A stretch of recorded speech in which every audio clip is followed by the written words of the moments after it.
እኔ ግን ምለው ማለት ነው ያ ልክ ነው።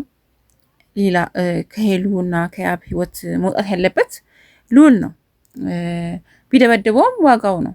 ልዑል ተደበደበ አልተደበደበ እዚህ ጋር ማለት ነው እና ይበቃል። ከህይወታችሁ መውጣት ነው ያለብህ። ገባ? እዚህ ጋር እንትን በመካከላቸው ገብተህ ሌላ ታሪክ ከምትፈጥር ማለት ነው። እንደገና ደግሞ ዳጊ ማለት ነው የሄለን ወንድም የልዑል ሴራ የገባህ አይመስለኝም ሳስበው። ምክንያቱም ልዑል የሚባል ሰው የሄሉን ደስታ የሚፈልግ አይመስለኝም። ከህይወታቸው መውጣት ነው ያለበት። ምክንያቱም በቃ ህይወታቸውን የመሳቀል ያለው ልዑል ነው። በመካከላቸው ሶስተኛ ወገን አታስገቡ የሚባለው ይሄ ነው። በቃ እህት ነኝ እህት ወንድም ተባብሎ ይገቡና የሰው ህይወት በጠብጣሉ። አሁን ተመታው ብሎ እሷ ቤት ነው የተቀመጠው። ጭራሽ ምን አለው?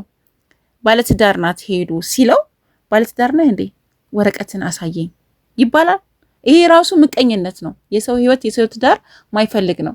በቃ ሄሉ እንዲህ እንዲሆናለች። ስለዚህ አንተ ብለክ እንትን ልትል ነው የሚገባው የነበረው። ገባህ? ይሄ አለ አይደለ? ለማስታረቅ ያለውን ነገር መሞከር ነው የሚገባህን። ግን አንተ አሁንም እያጣላህን ያለኸው በእውነት ይምላችሁ እና ከህይወታቸው ውጣ። አንተ ነህ ህይወታቸው ውስጥ ገብተህ ይህ ሁሉ ነገር እያደረክ ያለው። እስካሁን ድረስ ተስማምተው ይኖሩ ነበር ሁለቱም ማለት ነው። ፍቅር ላይ ነበሩ። ፍቅር ላይ ናቸው። ፍቅር ላይም ነበሩ። ገባህ? አሁን አንተ ገብተህ ነው ይሄን ነገር እያደረክ ያለውና ብትወጣ ጥሩ ነው። እና የስራህን ይስጥህ ነው የምለው። ምንድን ነው ይሄን ያህል ድረስ ተለጥፈክ የሰውን ፍቅር እየበታተንክ ማለት ነውና በጣም ይገርማል የሰው ህይወትን እንደዚህ መበጥበጡ። ስለዚህ አሁንም በእውነት ነው የምለው ከሄሉ ህይወትና ከያብ ህይወት ውጣ። ምንም የምትሰራው ነገር የለም በእውነት።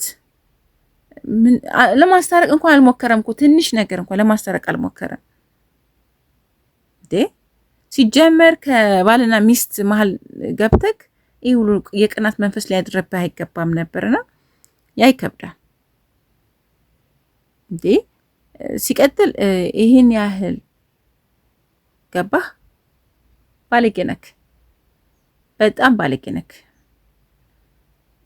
እንዴ። አይገርምህም? በሰው ህይወት ገብተክ እንደዚህ የምታደርገው።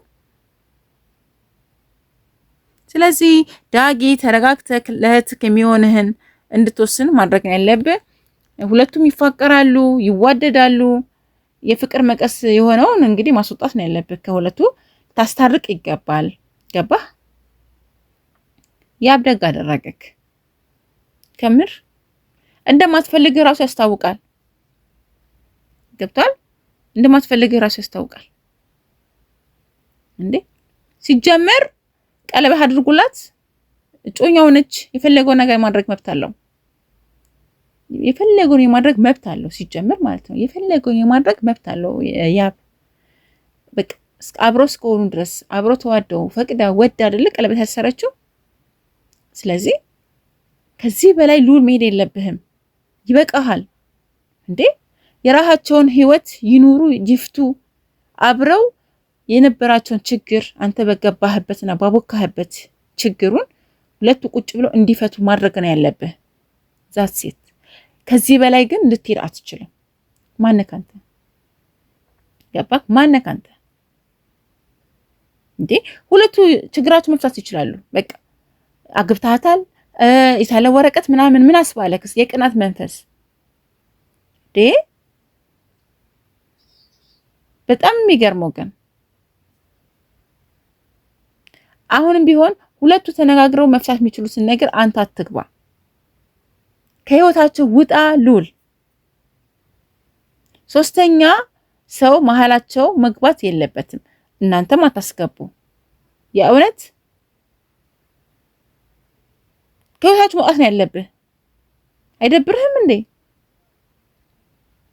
ጭራሽ ወረቀትን አሳየኝ፣ ትዳራችሁን እንትን አሳየኝ ምናምን የቅናት መንፈስ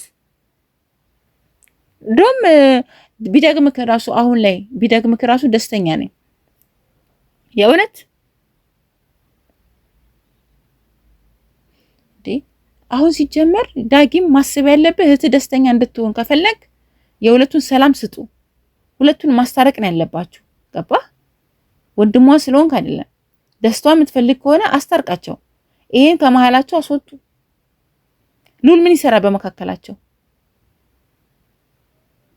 እንዴ? ስለዚህ የሄሉ ህይወት መበላሸት ምክንያቱና ዋነኛው ቀንደኛው ያብ እንትና ሉል ነው።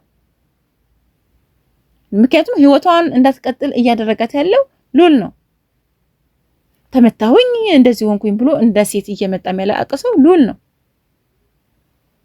እንግዲህ እስካሁን ድረስ እኛ ሁለቱ የመዋደዳቸውን በደንብ አይተናል።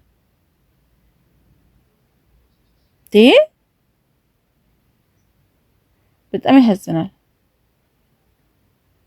ስለዚህ አሁንም ቢሆን ያብ ተስፋ